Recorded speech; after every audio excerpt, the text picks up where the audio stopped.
अगर टिकट को लेकर ही बात हो रही, ये नवाब मलिक को क्या मानते हैं? दाऊद के साथ संबंध है कि नहीं अंडरवर्ल्ड से? नहीं, कौन से नवाब मलिक? कौन से नवाब मलिक? कई सारे हैं। किस प्रदेश की बात आप कर रहे हैं? नवाब मलिक को नहीं जानते आप? महाराष्ट्र में जिनको लेकर आपने कहा था इनके अंडरवर्ल्ड से संबंध है, भूल गए? सर देखिए, नवाब मलिक तो रामपुर में भी हैं, लखनऊ में भी हैं। एक महाराष्ट्र वाले आपने बताया, चलिए उनको भी मान लिया।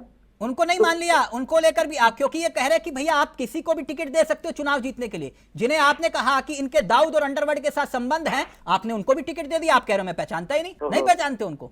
अगला प्रश्न पे आगे बढ़िए सर। अगर गठबंधन में है तो मेरी थोड़ी जानकारी कम हो सकती है, मैं अपनी पार्टी की बात करता हूँ। बहरहाल गठबंधन में है तो आप किसी को भी टिकट दे दोगे? आप तो राष्ट्रवादी हो ना, तो राष्ट्रद्रोही को भी टिकट दे दोगे आपके मुताबिक। मैं नहीं कह रहा, क्योंकि आरोप आपने लगाए थे। देवेंद्र फडणवीस ने 2021 में कहा, जो कहा मैं वो बता रहा हूं। उन्होंने कहा कि इनके जो है अंडरवर्ल्ड के साथ संबंध है, वो बयान याद है ना? आज उन्होंने बीजेपी में उनको पक्का कर दिया मामला। चक्कर क्या है? नवाब मलिक इनके अंडरवर्ल्ड के साथ क्या संबंध है, इसके सबूत मैं आपको भी दूंगा और शरद पवार जी इनको भी मैं वो सबूत दूंगा। सर अब अगर आप मेरे इस लॉजिक को लें तो मैं बोलूं, अभी थोड़ी देर पहले आप जो जगदीश जी जो समाजवादी पार्टी के थे, उन्होंने एक बात बोली कि भाई जनता जिता देती है, तो उसमें परिवारवाद कहाँ रह गया?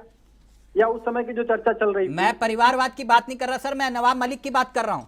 आप कह रहे हो मैं पहचानता ही नहीं नवाब मलिक कौन है, जिनको आप कभी कहते थे अजीत पवार को कि चक्की पीसिंग, और जिनको आप कहते थे जिनके अंडरवर्ल्ड के साथ संबंध है, आप उनको टिकट दे देते हो।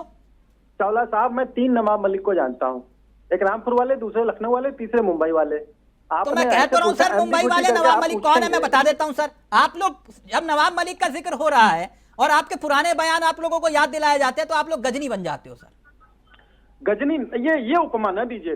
नहीं तो आपको मैं याद दिला देता हूं ना सर। गजनी 17 बार आक्रमण किया था, उसको 17 बार माफ किया था पृथ्वीराज चौहान ने। उसकी हिम्मत ऐसी करिए सर। मैं उस गजनी की बात कर रहा हूं जिसकी याददाश्त चली जाती है। इस तरह से नहीं किसी याददाश्त चली जाती है। मैं याद दिला देता हूं, अगर भूल गए हो तो। भारतीय फिल्मों मैं याद दिला देता हूं, नवाब मलिक को भूल गए तो मैं याद दिला देता हूं आपको। पिछली उद्धव सरकार में, उद्धव ठाकरे की सरकार में ये मंत्री थे, महाविकास आघाड़ी की सरकार में जब ये मंत्री थे, तब बीजेपी ने इन पर भ्रष्टाचार, दाऊद इब्राहिम से संबंध होने के आरोप लगाए और फिर इन्हें कई महीनों के लिए जेल जाना पड़ा। ये जेल गए और अब ये महाराष्ट्र विधानसभा चुनाव में बीजेपी के नेतृत्व में बने गठबंधन के उम्मीदवार हैं। मैं इन्हीं नवाब मलिक का जिक्र कर रहा हूं। प्लीज चावला साहब, अगर आप एम्बिग्यूटी बना के क्वेश्चन पूछेंगे, आपने तो मुझे ऐसा फील करा दिया कि वो हमारी पार्टी से लड़ रहे हैं। हालांकि मैंने अभी लिस्ट पूरी ठीक से देखी नहीं है। आपने तो मुझे आत्मग्लानि में एकदम डुबो दिया उस चाशनी में। मतलब वो मीठी होती तो ठीक था, लेकिन मैं तो थोड़ी देर के लिए फ्रस्ट्रेट हो गया कि हमारी पार्टी से। सर तो यानी आपको कोई गुरेज नहीं है? नहीं, गठबंधन, एक मिनट, आपके सहयोगी अगर जो है किसी राष्ट्रद्रोही आपके मुताबिक। चावला जी एक मिनट, ये बीजेपी के प्रवक्ता जो फ्रस्ट्रेट और फंस जाते हैं ना, इसका खामियाजा 2024 में भुगतना पड़ा था। आपका फ्रस्ट्रेट हो जाना, फंस जाना बहुत भारी पड़ जाता है पार्टी को। पंडित जी देखिए, इन्होंने प्रश्न किस प्रकार से पूछा चावला साहब ने। इन्होंने तो मुझे ऐसा महसूस करा दिया कि जैसे वो हमारी पार्टी से लड़ रहे हैं। गठबंधन के विषय में नहीं, गठबंधन धर्म की अगर बात कर रहे हैं, इसका खामियाजा कितना बड़ा किसी पार्टी को भुगतना पड़ता है, ये 2024 में नहीं। चावला साहब, आपके प्रश्न पूछने पे मुझे कोई आपत्ति नहीं है, वो तो मैं सहर्ष स्वीकार करता हूं। लेकिन थोड़ी देर में आपने मुझे इस प्रकार से मुझे महसूस हुआ कि वो मेरी पार्टी। गठबंधन धर्म की बात करिए तो गठबंधन की तो मैं बात कर ही रहा हूं। अच्छा, तो गठबंधन का कोई लेना देना नहीं, जैसे परिवारवाद में होता है। देखिए, आपके कार्यक्रम के प्रारंभ में ही अगर गठबंधन, आपने, मैंने एक लॉजिक भरी थी वहां पे कि भैया सामने वाली पार्टी किसको लेके आ रही है या क्या कर रही है, हम उसमें ज्यादा इंटरफेरेंस करें तो अब मीडिया की तरफ से ही सवाल आता है कि आपने उस पार्टी को कंट्रोल कर रखा है। अच्छा, तो आपको नवाब मलिक अगर चुनाव लड़ रहे हैं तो कोई दिक्कत नहीं है उसमें। अब वो दाऊद इब्राहिम अंडरवर्ल्ड से कोई लेना देना नहीं। अब कोई भ्रष्टाचार का मामला नहीं जैसे अजीत पवार का था। कार्य करता हूं, मैं अपनी पार्टी का कार्य करता हूं। अभी मेरी डिसीजन लेने की पावर नहीं है। मैं अपनी पार्टी का समर्पित कार्य करता हूं। मुझे चुनाव में काम करना है, मैं काम करूंगा। जिस दिन मेरी शक्ति होगी उस दिन आप मेरे से सवाल पूछेंगे, मैं जवाब दूंगा। हमारी कार्डर बेस्ड पार्टी है, एक फॉर्मूला है, एक सिस्टम है जिसके अंदर यानी जीत के लिए कुछ भी चलेगा। हमारी पार्टी में अगर परिवारवाद भी चलेगा, भ्रष्टाचार के आरोपियों के साथ हाथ मिलाना भी चलेगा, आपके मुताबिक, मेरे मुताबिक नहीं। सर, अगर आपकी परिभाषा अनुसार परिवारवाद की अगर परिभाषा आप दर्शकों को बता दें तो मेरा भी थोड़ा ज्ञान बढ़ जाएगा कि आप कौन से परिवारवाद की बात कर रहे हैं। कौन से परिवारवाद की मैं बात कर रहा हूं? आपने कहा मैं उस परिवारवाद की बात कर रहा हूं जिसका जिक्र देश के प्रधानमंत्री करते हैं। ठीक है। जैसे कि उन्होंने 20 अक्टूबर या 21 अक्टूबर को कुछ रोज पहले कहा कि हम 1 लाख ऐसे युवाओं को राजनीति में लाएंगे जिनका पहले से कोई राजनीतिक संबंध नहीं है। मैं उस परिवारवाद के खिलाफ जिक्र कर रहा हूं क्योंकि आपने झारखंड में परिवारवाद के लिहाज से झारखंड में बीजेपी ने 68 सीटों पर चुनाव लड़ने का मन पक्का किया और 18 उम्मीदवार जो वंशवाद के चेहरे हैं और 5 बड़े चेहरे हैं जो पूर्व मुख्यमंत्री के परिवार से आते हैं। क्या पूर्व मुख्यमंत्री और परिवार के दोनों साथ साथ लड़ रहे हैं क्या सर? अर्जुन मुंडा की पत्नी चुनाव लड़ रही है, मीरा मुंडा। पूर्णिमा दास साहू पूर्व मुख्यमंत्री रघुवर दास की बहू। गीता कोड़ा मधु कोड़ा की पत्नी पूर्व मुख्यमंत्री की।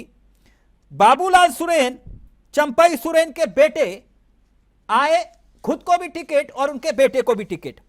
मंजू देवी पूर्व मंत्री सुकर रविदास की बेटी। अपर्णा सेन गुप्ता पूर्व विधायक शांतनु सेन की पत्नी। ऐसे ही रागिनी देवी पूर्व विधायक संजीव सिंह की पत्नी। ये तो बहुत लंबी फहरिस्त है साहब, तो ये परिवारवाद नहीं है। एक नाम से बताइए कि क्या हमारी पार्टी में अगला अध्यक्ष कौन होगा या किसी परिवार से होगा, इस पे कभी आप यानी परिवार में अध्यक्ष की ही बात है, तो मैं आपसे एक बात और जानना चाह रहा हूं। नहीं, एक करके तो मुझे एक बात बताइए, आपकी पार्टी के इतर जो आपके सहयोगी हैं, चिराग पासवान, क्या परिवारवाद में आते कि नहीं आते? सर उनका हमारे साथ वैचारिक गठबंधन है। वैचारिक गठबंधन है, तो ये परिवारवाद में आते कि नहीं?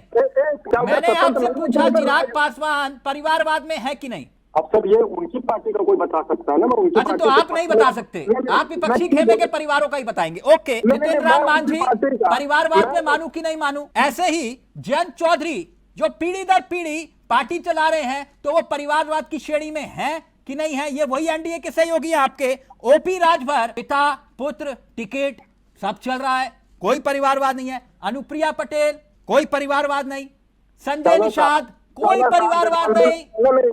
आपके साथ अजीत पवार जुड़ गए, कोई परिवारवाद नहीं है। नहीं साहब, सीटों के बंटवारे में अगर थोड़ा सा ऊपर नीचे हो जाता है तो आप वही जैसे बंधु जो मीडिया से आते हैं वो ऐसे सवाल पूछते हैं कि एक भद्र व्यक्ति के लिए उसका उत्तर देना मुश्किल होता है। मैं अपनी बात नहीं कर रहा हूँ। नहीं, आप तो बेहतरीन उत्तर दे रहे हैं। मैं तभी जानना चाह रहा हूँ ये परिवारवाद है या नहीं है, ये तो बता दीजिए। जो आपके सहयोगी हैं उसमें क्यों हिचक रहे हैं? आप अगर चावला साहब, आप अगर शब्दों को मुंह में जबरदस्ती डालना चाहेंगे तो मैं कैसे स्वीकार कर सकता हूं? मैं क्यों जबरदस्ती करूंगा सर आपसे? आपने परिवारवाद की परिभाषा खुद बताई कि बेटा पिता पुत्र सब अध्यक्ष बन जाएंगे, तो मैं उसी लिहाज से सवाल पूछ रहा हूं आपसे। बोलिए, मैंने एक नाम भी गलत लिया हो? नहीं, कोई नाम गलत नहीं लिया। आपकी जानकारी तो एकदम उम्दा होती है, यही तो आपकी महानता है। मतलब मैं इसको पॉजिटिव सेंस में लीजिएगा चावला साहब कि आपकी फैक्ट्स और फिगर्स हमेशा आपके मार्क होते हैं, उसमें कोई भी लिटेंसी नहीं होती, 0.1% की भी नहीं होती है। लेकिन गठबंधन के साथियों की जिम्मेवारी मैं क्यों लूं?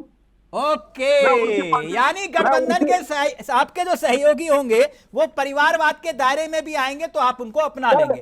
ओके सर, हमारे कार्यक्रम की शुरुआत हुई थी कि परिवारवाद, ठीक है, गोल पोस्ट बदलता गया। बताइए